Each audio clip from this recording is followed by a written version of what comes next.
मौला से इतने मिलता है बंदा नमाज में, मौला से इतने मिलता है बंदा नमाज में, उठ जाता है जुदाई का पर्दा नमाज में।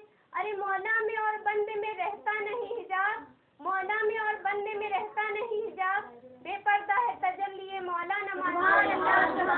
खुदा को भूल गए लोग फिक्र रोजी में, खुदा को भूल गए लोग फिक्र रोजी में, ख्याल रिज़्क़ है रज़्ज़ाक़ का ख्याल नहीं, ख्याल रिज़्क़ है रज़्ज़ाक़ का ख्याल नहीं। आज के दीनी और रूह पर इज्तिमा पाक में दूर नजदीक से चलकर तशरीफ लाने वाली मेरी प्यारी माँ और बहनों, अस्सलामु अलैकुम रहमतुल्लाहि व बरकातहू। इससे पहले कि मैं तिलावत करदा आयते करीमा की रोशनी में आप ख़वातीनों को समाज से खिताब करूं, अलग बुझाई की जुर्रत करूं। आइए सबसे पहले अनीसे बेकसा, प्यारा सर्दे दस्तमंदा, मुनसे गरीबा, मालिक जिन्नो इंसा, सयाह लामका, पनाहगाह आसिया, सैयदुल मुरसलीन, ताहा व यासीन, इमामुल अंबिया, सैयदना व मौलाना मोहम्मद रसूल सल्लल्लाहु तआला अलैहि वसल्लम की बारगाह में खुलूस मोहब्बत के साथ दुरूद व सलाम का नजराना पेश करें। अल्लाहुम्मा सल्ली अला सय्यदना व मौलाना मोहम्मद। आज मेरी तकरीर का उन्वान है नमाज। वो नमाज जो तमाम इबादतों में से सबसे अफजल है, वो नमाज जो ईमान की पहचान और मुसलमानों की शान है, वो नमाज जो हर दर्द की दवा और हर मर्ज का इलाज है, वो नमाज जो अल्लाह से करीब पहुंचाने का जरिया और वसीला है, वो नमाज जो गुर्बत मुफलिसी और खैर व बरकत का एक बेहतर जरिया है, वो नमाज जो कब्र का नूर और बख्शिश का सामान, जन्नत में जाने की जामीन, बल्कि यूँ कहिए कि वो नमाज जो दोनों जहान की कामयाबी और कामरानी का एक बेहतर जरिया है। सुबहान अल्लाह। मैं नमाज से मुतालिक कुछ चंद अशार सुनाने की सादत हासिल कर रही हूँ। इससे पहले आप सभी लोग एक मरतबा दूसरे पाक को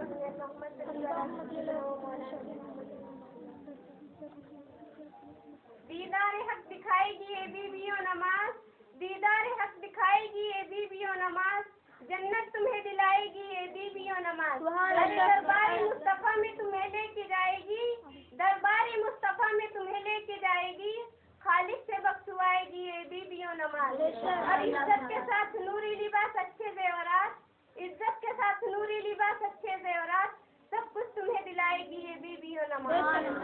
और फ़क़ा से मुफलिसी से जहन्नम की आग से, फ़क़ा से मुफलिसी से जहन्नम की आग से, सबसे तुम्हें बचाएगी ये बीवियों नमाज। अल्लाह ताला का इरशाद पाक है, वमा खलक़तुल जिन्ना वल इंसा इल्ला लियअबुदून, जिसका सीधा साधा तर्जुमा है कि हमने जिन्नात और इंसान को अपनी इबादत के लिए पैदा फरमाया, मगर हमारे मुआशरे, सोसाइटी और समाज के बिस्तर तकवा नमाज और इबादत से काफी दूर नजर आता है।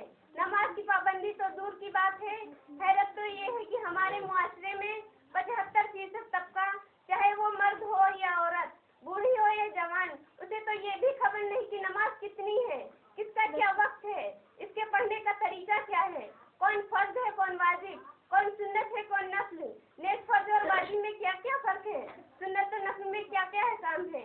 क्या ये वक्त कलमा और हैरत के मकाम का नहीं कि हम अपने आप को मुसलमान तो कहते हैं, मोमिन मोमिना होने का ढंढोरा तो पीटते हैं, मगर हमें नमाज का नाम तक नहीं आता, हमें फर्ज और वाजिब का फर्क तक समझ में नहीं आता। बाकी कलमियाँ ईमान मुतमन ईमान मुफस्सल तो दूर की बात है। नेज़ हमें रसूल सल्लल्लाहु अलैहि वसल्लम की मोहब्बत का दावा तो है, मगर हमको उन पे कायदे से दुरूद और सलाम भी पढ़ना नहीं आता। नेज़ हमें फातिमा ज़हरा रज़ियल्लाहु तआला अन्हा की कनीज़ होने का दावा तो जरूर है, मगर हम उनके नक्शे कदम से काफी दूर नजर आते हैं। अब आप ही लोग बताइए कि हम लोग कैसे मुसलमान और कैसे मोमिन मोमिना हैं। चुनांचे हमारी इसी सूरत हाल पर ताज्जुब का इजहार करते हुए बहुत पहले अल्लामा इकबाल ने फरमाया था, वज़ा में तुम नसारा तो तमद्दुन में हुनून, वज़ा में तुम नसारा तो तमद्दुन में हुनून, ये मुसलमान है जिन्हें देखकर शर्माए यहूद, भी अफगान भी हो, तुम सभी कुछ हो बताओ मुसलमान भी हो। इसलिए मेरी माँ और बहनों, सुनो सुनो नाम की मुसलमान बनने से और मोमिन मोमिना बनने से काम नहीं चलेगा, बल्कि तुम ऐसी पुख्ता ईमान वाली बन जाओ, ऐसी काम की मोमिना बन जाओ कि न सिर्फ दुनिया वाले तुम्हें मुसलमान कहें, बल्कि खुदा और खुदा का रसूल कहें। इसलिए मेरी माँ और बहनों, हमें अपने आप को सुधारने की जरूरत है, दीनी मसाइल रोजाना सीखने की जरूरत है। वरना दुनिया व आखिरत में हमें नुकसान के सिवा कुछ हाथ नहीं आने वाला। सच कहा किसी कहने वाले ने, गर मामलात न हो दुरुस्त इंसान के, तो जानवर से भी बदतर है आदमी की हयात। ए खातूने जन्नत की पैरवी करने का दावा करने वालियों, आओ जरा देखो कि फातिमा ज़हरा रज़ी अल्लाह तआला अन्हा की इबादत का क्या आलम था। वो किस कदर सजदे की मतवाली थी। रवायतों में आता है कि जब मदीने के लोग खा पी कर सो जाते थे तो फातिमा बजाय आराम करने के अपने घरेलू कामकाज से फारिग होकर मुसल्ला बिछाती और इस कदर तवील कयाम और तवील सजदा करती कि कभी कभी एक ही सजदे में पूरी की पूरी रात खत्म हो जाती, फिर भी दिल पर इत्मीनान ना होता और तंगी वक्त तक अपने रब से शिकवा करती कि मेरे मौला तूने कितनी छोटी छोटी रातें बनाई हैं कि तेरी रातें तो खत्म हो जाती हैं मगर फातिमा का एक सजदा भी अदा नहीं हो पाता। अल्लाह अकबर, कुर्बान जाइए हजरत फातिमा की उस इबादत पर कि कभी सजदे में कभी कयाम में कुरान करीम की तिलावत करते करते तस्बीह व तहलील करते करते सारी की सारी रातें गुजार देती और फिर भी दिल को इत्मीनान ना होता। याद है मेरी माँ और बहनों, एक हम और आप थे कि एक वक्त का सजदा कायदे से अदा नहीं कर पाते, फिर भी हमें ये नाज़ो नखरे और खुशफहमी रहती है कि हमसे बढ़कर कोई दूसरी हो नमाज क्या होगी। खुशकिस्मती से अगर हमारी बात खवातीन नमाज पढ़ती भी हैं तो उनके सजदों में लज्जत तड़पन नहीं होती, नहीं खुशू होता है, बल्कि हाल ये होता है कि सर सजदे में दिल मीठ खानेदारी में, सर सजदे में दिल बाल बच्चों में, सर सजदे में दिल फैशन के बाजारों में, सर सजदे में दिल दुनियादारी और मक्कारी में। लिहाजा बाकी लोग बताइए कि ऐसी नमाज क्या रंग लाएगी। लिहाजा मेरी माँ और बहनों और पर्दा नशीन इस्लाम की शहजादियों, याद रखो रसूल पाक इरशाद फरमाते हैं कि गोया तुम नमाज ऐसी पढ़ो कि गोया तुम खुदा को देख रही हो, और ये ख्याल न जम सके तो कम से कम इतना ख्याल रखो कि खुदा तुम्हें देख रहा है। लिहाजा अल्लाह का नमाज पढ़ो, मुकम्मल इत्मीनान हुजूर कल्ब के साथ नमाज पढ़ो, ताकि खूब ख्याल रख कर नमाज पढ़ो। चुनांचे जब आप इस तरह मुकम्मल शराइतों के साथ नमाज पढ़ेंगी तब ये वजह तौर पर कहा जाएगा कि यही वो नमाज है जो मौला बंदे के बीच सारे पर्दा और हिजाबात को हटा देती है, फिर बंदा सजदे में अपने रब का दीदार करता है। सच कहा किसी कहने वाले ने, मौला से अपने मिलता है बंदा नमाज में, मौला से अपने मिलता है बंदा नमाज में, उठ जाता है जुदाई का पर्दा नमाज में, नहीं हिजाब बेपर्दा है तजल्ली मौला नमाज में। यकीनन जाने अगर आप इस तरह खुलूस से मोहब्बत और अकीदत के साथ नमाज अदा करेंगी तो नमाज की ऐसी बरकत आप पर नाजिल होगी, उस बरकत से आपका हर काम बनता नजर आएगा, दिल से तमाम गंदगियां दूर होती नजर आएंगी, फिर आप खुल्ला अपने रब की फजलो करम का नजारा करती नजर आएंगी। लिहाजा मैं इसी जमन में एक अनोखा सच्चा वाक़या सुनाकर आपके ईमान की ताजगी पैदा करना चाहती हूँ। जी लगाकर बागों से माफ फरमाएं। हजरत ईसा अलैहिस्सलाम के जमाने में एक निहायत ही नेक सलाह औरत थी जो बड़ी ही नेक और नमाजी थी। चुनांचे एक मर्तबा मुक़द्दस खातून रोटियां पका रही थी, उसी वक्त उनके कानों में आज़ान की आवाज़ सुनी, फिर क्या था अपने आदत के मुताबिक रोटी उसी तवे पर छोड़ दी और बिला ताख़ीर नमाज के लिए खड़ी हो गई। चुनांचे वो हमेशा बावजूद रहा करती थी, इसलिए बिला ताख़ीर नमाज की नीयत बांध के किबला रुजू हो गई। शैतान ने जब इस नमाज की मोहब्बत को देखा तो जल भूनकर राख हो गया और आवाज लगाई कि ये औरतें और देख तेरी रोटी जल रही है, मगर कुर्बान जाए इस पाक-सीरत औरत पर शैतान की आवाज की जरा भी तवज्जो न दी, बिला ताख़ीर नमाज में मशगूल रही। शैतान ने सोचा होगा कि मैं इस तरह आवाज लगाकर रोटी की जलने की खबर देकर मैं इसकी नमाज में खलल डालूंगा, इसके ख्याल को अल्लाह की तरफ से हटा दूंगा, मगर जालिम को मालूम नहीं कि जिसकी निगाहों में जहन्नम का खौफ समाया हो और रोटी की जलने की परवाह कब करती है। शैतान का जब कोई बात कारगर न हुआ तो उसने गुस्से में आके उसी नेक बीवी के नन्हे मुन्ने बच्चे को जो वहीं पर खेल रहा था उठाकर उसी दहकती हुई आग में फेंक दिया। शैतान ने जो बच्चे को आग में फेंका, रब की रहमत मचल गई और मसीहत ने आवाज लगाई कि गया खबरदार जो तूने मेरी नेक बीवी के नन्हे मुन्ने बच्चे को जरा भी जलाया।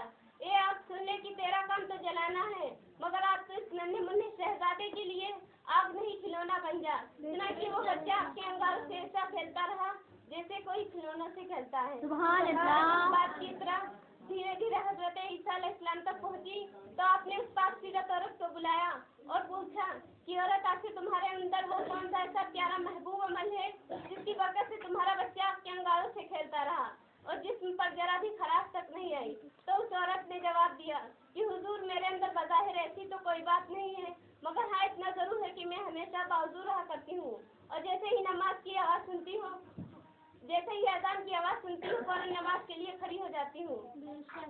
तो अल्लाह के प्यारे नबी हजरत ईसा अलैहिस्सलाम ने इरशाद फरमाया कि बेशक ये नमाजी की बरकत है, नमाजी का शमरा है जिसकी बरकत से तुम्हारा बच्चा आपके अंगारों से खेलता रहा। तब कहा किसी कहने वाले ने, आज भी अगर इब्राहिम का इमाम पैदा, आज भी अगर इब्राहिम का इमाम पैदा, आप कर सकती हैं अंदाजे गुलिस्ता पैदा। लिहाजा मेरी माँ और बहनों, देखा आपने कि क्या होती है नमाज की बरकत, मगर अफसोस की ऐसी अजीम इबादत से कोसों दूर नजर आती है। रोजाना हमारे कानों में 5 वक्त की सदा, महीने में 150 वक्त की सदा, साल में 1825 वक्त की सदा हय्या अल सलाह टकराती है, मगर हमारी बेखौफी का आलम ये है कि हमारे सरों पर जू तक नहीं रहती। हमारी बेखौफी का आलम ये है कि हमें अजान के अल्फाज तक नहीं आते। मगर याद रखो, बरोजे महशर में आपको एक लम्हे का हिसाब किताब देना होगा। अल्लाह की पकड़ बहुत सख्त है, उससे कोई नहीं बच सकता। बेनमाजी कब्री से अजाब में मुब्तला करा दिया जाएगा और हश्र के बाद भी जहन्नम की आग में जलेगा। बेशक। सच कहा किसी कहने वाले ने, जागना है जाग ले अखलाक के साए तले, जागना है जाग ले अखलाक के साए तले, हश्र तक सोना पड़ेगा खाक के साए सोना पड़ेगा खाक के साए तले। और आगाह अपनी मौत से कोई बचर नहीं, आगाह अपनी मौत से कोई बचर नहीं, सामान तो बरसता है पल को खबर नहीं, सामान तो बरसता है पल को खबर नहीं। क्या पूरी दुनिया में कोई माँ का लाल ऐसा है जो कहे मैं नहीं मरूंगा? क्या पूरी दुनिया में कोई औरत ऐसी है जो कहे मैं नहीं मरूंगी? नहीं, हरगिज नहीं। बल्कि मौत से आज तक कोई नहीं बचा है, ना ही बचेगा। अमीर हो या गरीब, आलिमा हो या जाहिलान, हिंदुस्तानी हो या पाकिस्तानी, मुसलमान हो या काफिर, सब हो कि एक ही फिक्र है, एक ही सबों का एक ही ख्याल है कि हमें मरना है, जरूर मरना है, क्योंकि मौत से आज तक कोई नहीं बचा है, ना ही बचेगा।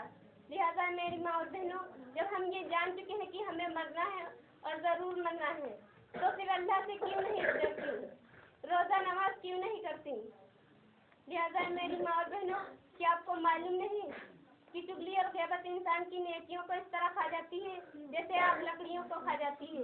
लिहाजा होश में आओ, बल्कि आज के इस महफिल में आप हमसे वादा कीजिए कि आज से जरूर नमाज की पाबंदी करेंगी। क्या आप सभी लोग वादा करने के लिए तैयार हैं? अगर तैयार हैं तो आप लोग सभी लोग हाथ उठाकर अपने अपने वादे का ऐलान फरमाएं। क्या आप सभी लोग वादा करने के लिए तैयार हैं?